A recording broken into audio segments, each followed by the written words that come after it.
ibu-ibu dan bapak-bapak yang berjamaah sholat tarawih yang dimuliakan Allah Subhanahu wa Ta'ala. Pertama-tama kita mengucapkan puja dan puji syukur atas kehadiran Allah Subhanahu wa Ta'ala dengan segala limpahan rahmat dan karunia-Nya. Pada malam hari ini kita masih bisa menjalankan ibadah sholat tarawih sebagaimana mestinya. Alhamdulillah, ini malam keberapa Bapak Ibu? Malam kelima ya. Jangan sampai di sini sudah malam ke-10 kita tidak tahu. Ya. Kalau selisih 1-2 hari itu wajar. Kalau selisih sampai 10 hari itu wallahu a'lam. Dia belajar di mana. Bapak Ibu yang dimuliakan Allah Subhanahu wa Ta'ala, selanjutnya salawat dan salam kita sampaikan kepada junjungan kita Nabiullah Muhammad sallallahu alaihi wasallam beserta para sahabatnya, para keluarganya, para tabi'in, dan semoga tersampaikan kepada kita sebagai syafaat nantinya di yaumil akhir kelak. Bapak Ibu yang dimuliakan Allah Subhanahu wa Ta'ala, ada hadis dari Nabi sallallahu alaihi wasallam, beliau bersabda, "Kam min sha'imin laisa lahu ajrun illa al-ju'i wal 'atash." Kata Nabi SAW, betapa banyak orang yang berpuasa, mereka tidak mendapatkan apa-apa kecuali hanya sekedar menahan lapar dan haus saja. Oleh itu, jangan sampai Ramadan tahun ini kita sama saja dengan Ramadan tahun lalu atau bahkan lebih buruk. Karena tidak ada jaminan kita akan bertemu lagi dengan Ramadan di tahun-tahun yang akan datang. Dan sebelum kita terlalu jauh melangkah menuju Ramadan sampai akhirnya nanti, ada beberapa hal yang perlu kita ketahui mulai dari awal Ramadan, supaya di akhir Ramadan itu kita benar-benar mendapatkan predikat takwa. Sebagaimana tujuan dari Ramadan itu, la'allakum tattaqun. Ya ayyuhalladzina amanu kutiba 'alaikumus shiyam kama kutiba 'alal ladzina min qablikum la'allakum tattaqun. Wahai orang yang beriman, diwajibkan untukmu berpuasa sebagaimana juga diwajibkan atas orang sebelum kamu, supaya kamu bertakwa. Di antara kita ada yang sudah berpuluh-puluh kali ketemu Ramadan. Ada yang sudah 20 kali, 30 kali, mungkin ada yang 60, ada yang 70 kali bahkan ketemu Ramadan. Dari sekian puluh kalinya kita ketemu Ramadan dan tidak menjadikan kita bertakwa, berarti kita menggagalkan tujuan Ramadan. Dan tujuan Ramadan itu menjadikan kita bertakwa. Sehingga orang-orang seperti itulah yang menggagalkan tujuan Ramadan itu yang disebutkan oleh Nabi. Laisa lahu syai'un illa al-ju'i wal 'atash. Dia tidak dapat apa-apa kecuali hanya sekedar menahan lapar dan haus saja. Olehnya itu, Bapak Ibu yang dimuliakan Allah Subhanahu wa Ta'ala, ada dua aspek ibadah yang perlu kita perhatikan agar kiranya ibadah kita ini tidak sia-sia di mata Allah. Dua aspek ini tidak boleh kita tinggalkan. Yang pertama adalah niat ikhlas karena Allah, niat beribadah hanya mengharap ridho dari Allah.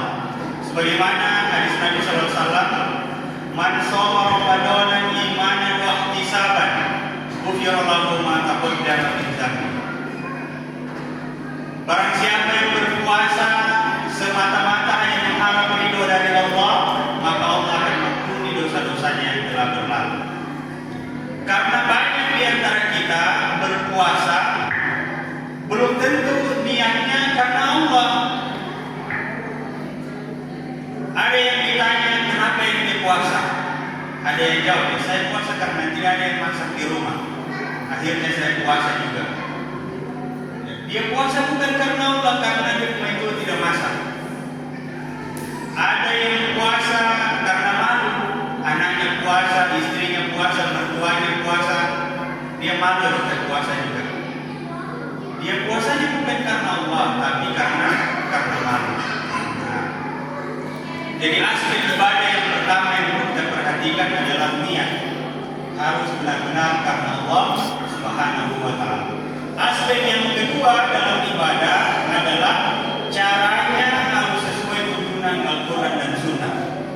Bisa jadi niatnya sudah benar, tapi caranya salah. Bisa jadi juga caranya betul, tapi niatnya salah. Dalam Al-Quran surat At-Taubah Allah Subhanahu wa taala berfirman, "Maka lil mu'minina wa lil mu'minatin idza qala Allah wa rasuluhu amran ay yakuna khiyarun min amrihi." Kata Allah Subhanahu wa taala, tidak pantas disebut muslim baik laki-laki maupun perempuan kalau Allah sudah tetapkan, Allah dan Rasulnya tetapkan sebuah perkara, dia punya pilihan lain dari perkara tersebut. Jadi cara itu harus sesuai tuntunan Allah dan Rasulnya. Puasa itu berapa lama puasa? Berapa lama Bapak Ibu puasa? 30 hari, bisa jadi 29 ya. 1 bulan kata Allah dan Rasulnya puasa itu satu bulan. 1 bulan bisa 30, bisa 29. Ada orang yang puasa cuma 3, 1 hari pertama, 1 hari pertengahan, 1 hari terakhir. Katanya sudah mewakili 1 bulan. Wallahu a'lam belajar di mana. Niatnya mungkin sudah benar, tapi caranya salah, ditolak ibadahnya. Ada orang puasa, orang buka puasa itu sholat maghrib, azan maghrib buka puasa. Ada orang tidak buka puasa waktu maghrib. Tentu ini menyelisih sunnah, tidak betul caranya. Dia buka puasa jam 9 malam. Kenapa? Karena tadi dia makan sahur jam 8 pagi. Akhirnya dia geser juga waktunya supaya sama dengan orang yang makan sahur jam 5. Mungkin niatnya sudah benar, tapi caranya salah. Nah, 2 aspek ini yang perlu kita perhatikan dalam beribadah. Kemudian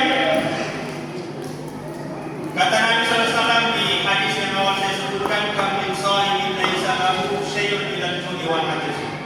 Betapa banyak orang yang berpuasa dia tidak dapat apa-apa kecuali hanya sekedar menahan lapar dan haus.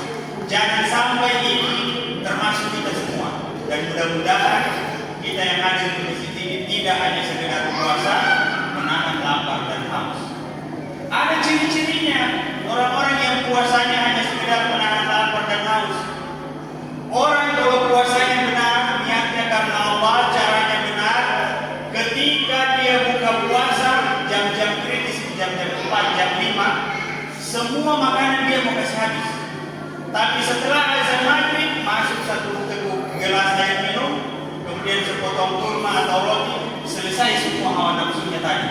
Itu orang puasanya betul. Tadinya lapar begitu, yang dia lihat dia mau makan semua, pas minum air, masuk kue sepotong, hilang semua. Tapi ada orang yang puasa memang sekedar menahan lapar dan haus. Pas buka puasa, Masya Allah, donat masuk, pisang hijau masuk, gobos masuk, kontar masuk, es pisang itu semua ada di situ, masuk semua. Sampai sholat maghrib tidak bisa ruku, tertompet di perut. Orang-orang seperti ini puasanya hanya sekedar menahan lapar dan haus. Bapak Ibu yang dimuliakan Allah Subhanahu wa taala, orang yang puasanya sekedar menahan lapar dan haus, kalau orang tidak lihat, dia bisa saja berbuat curang dalam puasanya. Karena memang niatnya bukan karena Allah, hanya mau ikut-ikutan saja. Pergi ambil air wudhu, sholat di masjid, seolah-olah juga dia puasanya itu ambil air wudhu. Kubur-kubur masuk 3 kali, keluar cuma 2, tidak tahu satu kemana. Ada yang seperti itu. Nah, Bapak Ibu yang dimuliakan Allah Subhanahu wa taala, oleh karena itu sebelum kita terlalu jauh mengarungi Ramadan ini, perbaiki 2 hal ini. Perbaiki diri kita, perbaiki cara kita berpuasa. Dan ingat, puasa Ramadan itu wajib berniat di malam hari. Makanya rugi orang-orang yang tidak sholat tarawih, tidak sampai witir, dia tidak ikut baca niat sama imam. Karena wajib hukumnya sholat puasa Ramadan itu berniat di malam hari. Beda dengan puasa sunnah. Kalau puasa sunnah yang penting belum sholat zuhur, belum sampai zuhur, belum makan, maka dia boleh niat puasa hari. Kalau sholat puasa wajib, maka dia wajib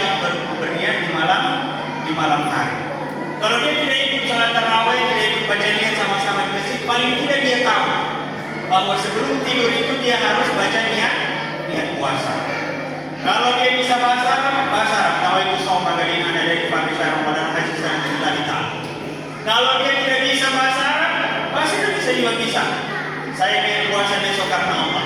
Kalau sudah terlalu mengantuk, yang penting besok saya puasa, jadi juga. Ya. Namanya dia seperti itu. Bapak Ibu yang dimuliakan Allah, yang terakhir yang ingin saya sampaikan bahwasanya kata Allah Subhanahu wa taala dalam sebuah hadis qudsi. Jadi beda itu hadis qudsi dengan Al-Qur'an, sama-sama firman Allah. Kalau Al-Qur'an melalui wahyu Jibril, tapi kalau hadis qudsi melalui lisan Rasulullah SAW. Apa kata Allah Subhanahu wa taala? Kullu amalin bani Adam lahu ajzin. Setiap amalan anak cucu Adam itu sudah ada pahalanya. Illa bisyam, kecuali puasa. Asyam ini kata Allah, puasa itu untuk saya wa ana ajzilahu, dan saya sendiri yang kasih pahala. Makanya itu yang diperbaiki. Tidak perlu kita terlihat seolah-olah macam dia yang paling cantik sudah puasa. Jalan setengah mati, bergerak setengah mati, supaya dia tidak puasa. Dia punya Facebook, dia upload di statusnya di Facebook. Walaupun panas dan terik, saya masih bisa bertahan. Dia share. Dia kira dia sendiri yang kena matahari. Kita juga kena matahari. Nah, tapi tidak perlu, karena puasa itu antara kita dengan Allah. Kemudian jangan tinggalkan makan sahur. Banyak di antara kita itu 10 hari pertama Ramadan tidak pernah ketinggalan makan sahur. Tapi coba lihat pertengahan sampai terakhir, banyak yang sudah mulai tidak makan sahur.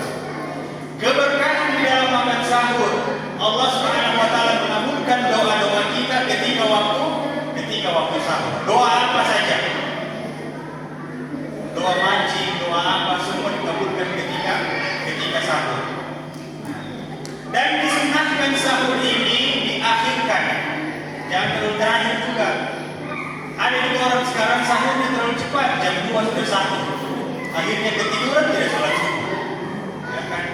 Sunnahnya sahur itu diakhirkan, jangan juga terlalu terakhir. Apalagi bapak-bapak yang merokok di atas, bingung Pak. Kalau sudah terakhir mau makan tidak bisa bakar rokok nanti. Kalau merokok dulu tidak bisa makan.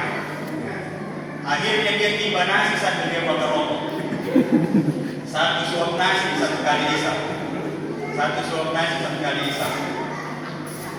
Besok kalau dia lebih terlambat lagi sekarang, akhirnya dia patah-patah itu rokok, dia campur di nasi satu kali baru dia makan. Hati-hati. Makan sahur jangan terlalu terlambat, jangan terlalu cepat. Bapak Ibu yang dimuliakan Allah Subhanahu wa taala, insyaallah di pertemuan berikutnya kita akan bahas lagi tentang Ramadan. Mudah-mudahan ada manfaatnya, perbaiki niat puasa kita dan perbaiki cara kita berpuasa, hindari hal-hal yang bisa merusak nilai pahala puasa kita. Semoga bermanfaat. Assalamualaikum warahmatullahi wabarakatuh. Waalaikumsalam.